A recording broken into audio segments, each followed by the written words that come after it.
नमस्कार। आज की सत्संग क्लास में आपका स्वागत है। आज की सत्संग क्लास का हमारा विषय रहेगा कि धर्म किस प्रकार से मनुष्य के लिए, समाज के लिए, देश के लिए तथा विश्व के लिए लाभकारी है और कल्याणकारी है। मेरी पिछली दोनों सत्संग क्लासों से आपको धर्म की परिभाषा या धर्म का अर्थ काफ़ी हद तक समझ आ गया होगा, जिसमें मैंने ये बताया था कि किस प्रकार से वैदिक ऋषियों ने इस बात का प्रतिपादन किया है कि धर्म तत्व मनुष्य को पशुओं से अलग करता है और धर्म से हमारा अर्थ होता है परमात्मा के गुण, सद्गुण, वो वैल्यूज जो हमको अपनाने हैं, जिनका हमको अपने जीवन में आचरण करना है, उसको उन्होंने धर्म की संज्ञा दी थी, धर्म की परिभाषा दी थी। इस सत्संग क्लास में मैं आपके साथ चर्चा करूंगा कि धर्म किस प्रकार से लाभकारी है, कल्याणकारी है, हमको धर्म के मार्ग पे चलना चाहिए, धर्म को समझना चाहिए, धर्म को अपनाना चाहिए और उसकी ओर हमको अग्रसर होना चाहिए। धर्म की परिभाषा तो आपको समझ आ गई। अब इसमें आगे बढ़ते हैं कि धर्म को या परमात्मा के गुणों को जब हम अपनाते हैं तो हमारे अंतःकरण में, हमारे भीतर एक परिवर्तन आता है। हमारी जो सोच है, जो हमारा मन, बुद्धि, चित्त, अहंकार है, ये और ज़्यादा रिफाइन हो जाते हैं और ज़्यादा सूक्ष्म हो जाते हैं और इनमें जो है एक प्रकार से ये विकास की ओर बढ़ने लगते हैं, जिससे कि ये जो इनके अंदर पाशविक वृत्तियाँ हैं, जो ये प्रतिगामी इनके आचरण हैं, जो पीछे की ओर ये चलते हैं, उससे ये दूर जाने लगते हैं। तो धर्म जो परमात्मा के गुण हैं, जब हम उनको अपने जीवन में अपनाते हैं तो कहीं ना कहीं हम अपनी पशु वृत्तियों से, हम अपनी पाशविक वृत्तियों से दूर जाने लगते हैं। उसका परिणाम क्या होता है? उसका परिणाम ये होता है कि हमारी जो भावनाएं हैं, हमारी जो इमोशंस हैं, हमारी जो संवेदनाएं हैं, वो जागने लगती हैं, वो सूक्ष्म होने लगती हैं, वो प्रगाढ़ होने लगती हैं, वो हमारे अंदर से विकसित होने लगती हैं, जिसके कारण हमारी जो पर्सनैलिटी है, जो हमारा व्यक्तित्व है, वो बदलाव होने लगता है, उसमें एक बदलाव आने लगता है। और जब हमारा व्यक्तित्व बदलने लगेगा तो निश्चित रूप से हमारे जो एक्शंस हैं, जो हमारे कर्म हैं, वो भी बदलने लगेंगे। तो परमात्मा के गुण अपनाने के बाद जहाँ हमारी भावनाओं में परिवर्तन आता है, वहीं हमारी पर्सनैलिटी में, हमारे व्यक्तित्व में भी परिवर्तन आता है और हमारे एक्शंस में भी परिवर्तन आता है। ये जो चीज़ें हैं सब साथ साथ घटती हैं। अब देखिए, मैं एक बार फिर से आपको याद कराता हूँ कि परमात्मा के वो जो गुण, जिनका नाम हमने धर्म दिया था, जिनमें मैंने सबसे पहले नाम लिया था सत्यता का, कि सत्य को जिस प्रकार से परमात्मा समझता है और उसके अनुसार आचरण करता है, उसी के अनुसार अगर मनुष्य भी समझे, आचरण करे, जिस प्रकार से विवेक, जो कि धर्म का दूसरा गुण है, विवेक का परमात्मा आचरण करता है, पालन करता है, और विवेक हम प्रकृति में चारों ओर देख सकते हैं, क्या सही है, क्या गलत है, इसका फैसला करना, इसको देखना, समझना और इसको अपनाना। उसी प्रकार से मनुष्य भी अगर विवेक का पालन करने लगे, जिस प्रकार से परमात्मा प्रेम बांटता है दूसरों के साथ, प्रेम का आचरण करता है, उसी प्रकार से मनुष्य अगर उस गुण को अपनाते हुए प्रेम का आचरण करने लगे, प्रेम का जो है व्यवहार करने लगे, इसी में आगे बढ़ते हुए करुणा, जैसे करुणा जो है वो धर्म का गुण है कि परमात्मा जिस प्रकार से करुणा का पालन करता है, मनुष्य भी करुणा का पालन करे, दूसरों के प्रति उसके अंदर करुणा आ जाए। जिस प्रकार से परमात्मा कर्तव्य परायणता का पालन करता है, सृष्टि के सारे जो घटक हैं वो अपने अपने स्थान पर कर्तव्य को पालन कर रहे हैं, मनुष्य भी उसी प्रकार से कर्तव्य परायणता का पालन करे। जिस प्रकार से परमात्मा अनुशासन का पालन करता है, आप देखिए दिन और रात कैसे चढ़ते हैं, उतरते हैं, सूरज चढ़ता है, डूबता है, चंद्रमा आता है, जाता है, बिल्कुल हवाएं बह रही हैं, पानी बह रहा है, हर चीज़ एक अनुशासन के तहत चल रही है। उसी प्रकार से मनुष्य के अनुशासन का, डिसिप्लिन का पालन करे। जिस प्रकार से परमात्मा के जो प्रकृति के सभी घटक हैं ये हमें फ्री में सेवा ले रहे हैं, सूरज रोशनी दे रहा है, हवा हमें ऑक्सीजन दे रही है, बह रहे हैं, पानी जो है हमारी प्यास बुझाता है, वृक्ष वनस्पति अपना कार्य कर रहे हैं, उसी प्रकार से हम भी अपने जीवन में अगर सेवा का पालन करें, जिस प्रकार से परमात्मा के अंदर ज्ञान है, बुद्धि है, एक डिवाइन इंटेलिजेंस है, उसी प्रकार से मनुष्य भी बुद्धि के अनुसार, उस ज्ञान के अनुसार आचरण करे, उसको अपनाए। जिस प्रकार से परमात्मा के अंदर जो है धैर्य है, उसी प्रकार से मनुष्य भी धैर्य का पालन जीवन में करे। जिस प्रकार से परमात्मा एक स्वच्छता और पवित्रता का पालन करता है, चारों ओर अगर हम सृष्टि की ओर नजर दौड़ाते हैं तो वो कितनी खूबसूरत है, और जो भी उसमें गंदगी है हम जानते हैं कि वो मनुष्य के द्वारा ही की गई है। उसी प्रकार से मनुष्य भी अगर पवित्रता का पालन करे, स्वच्छता का पालन करे, अन्य भी ऐसे बहुत सारे गुण हैं जिनका हम वो पालन कर सकता है। तो आप खुद सोचिए कि मनुष्य के अंदर किस प्रकार से उसकी जो पर्सनैलिटी है उसमें परिवर्तन आ जाएगा, उसकी पर्सनैलिटी में पूरा जो पूरा है रूपांतरण हो जाएगा, क्योंकि उसकी जो भावनाएं हैं, संवेदनाएं हैं, वो कहीं ना कहीं बदल जाएंगी, बदलने लग जाएंगी। उसके अंदर का जो जानवर है, जो उसकी पाशविक वृत्तियां हैं, वो धीरे धीरे कम होने लग जाएंगी। तो इस प्रकार से जो उसके एक्शंस हैं वो भी बदलने लग जाएंगे। तो चारों ओर हमारे अंदर कैसे एक सुखमय वातावरण बनने लग जाएगा।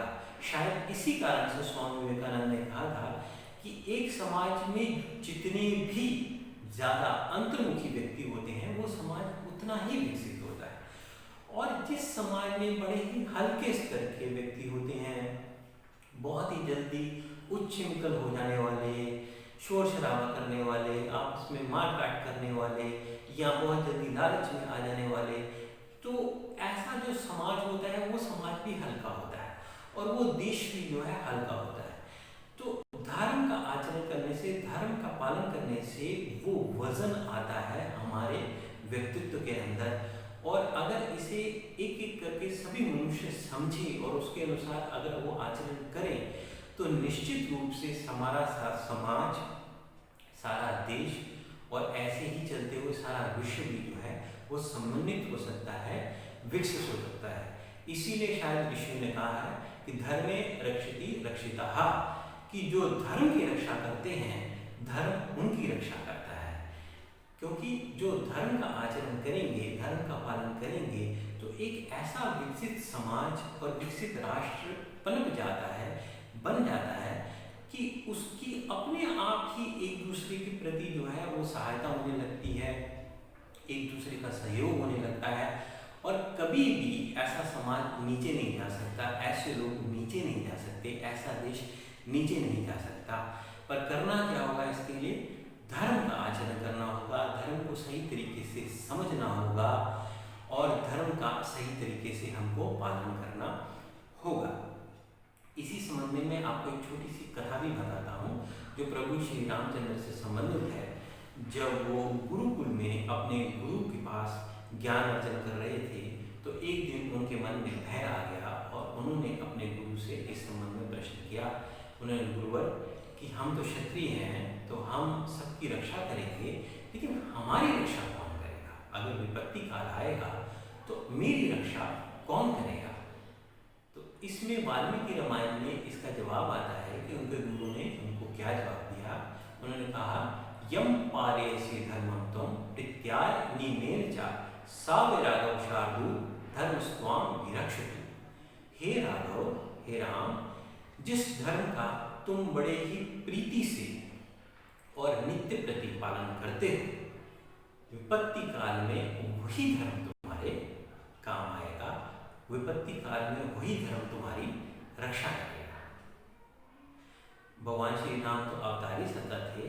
निश्चित रूप से ऐसे प्रसंग जो आते हैं वो हम जैसे साधारण जनों को ही समझाने के लिए उनका वर्णन किया जाता है, उनकी व्याख्या की जाती है, ताकि वो भी समझ सकें कि वो भी उस ज्ञान को हासिल कर सकें जिसका आचरण या जिसको उन्होंने समझा, जिस बात को प्रभु श्री राम ने समझा और जिस बात को प्रभु श्री राम के उनके गुरु ने समझाया।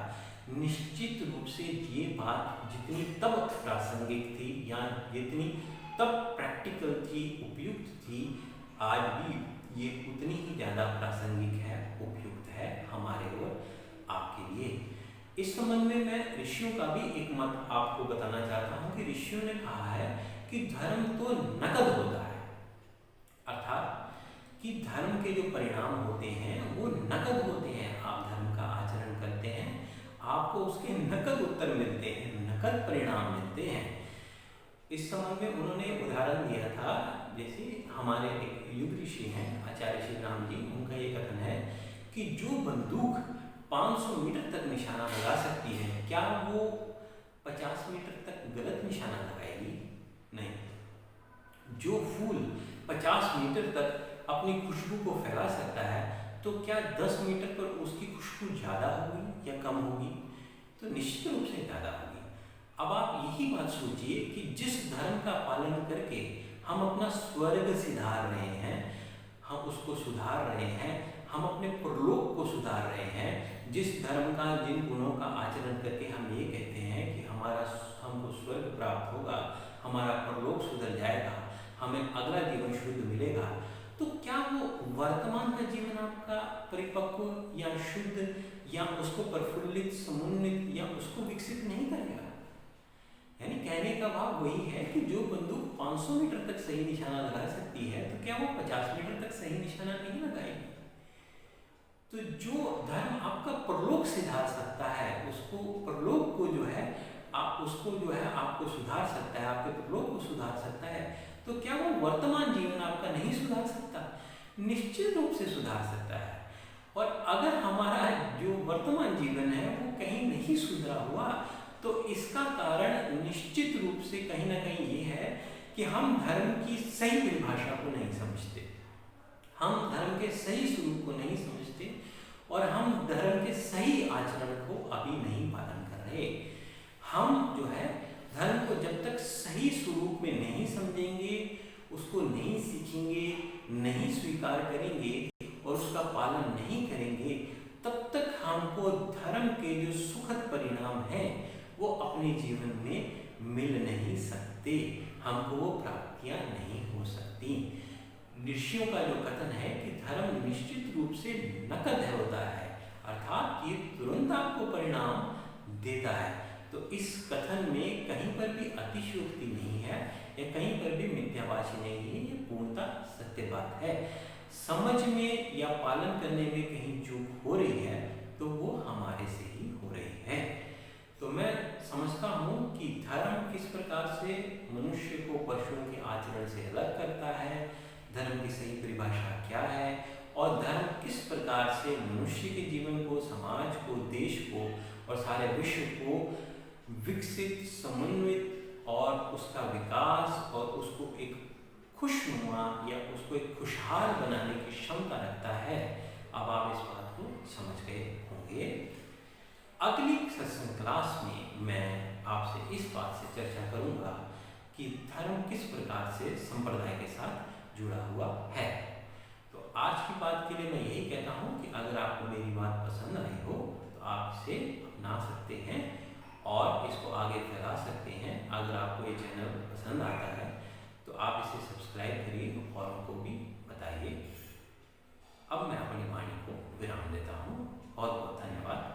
नमस्कार।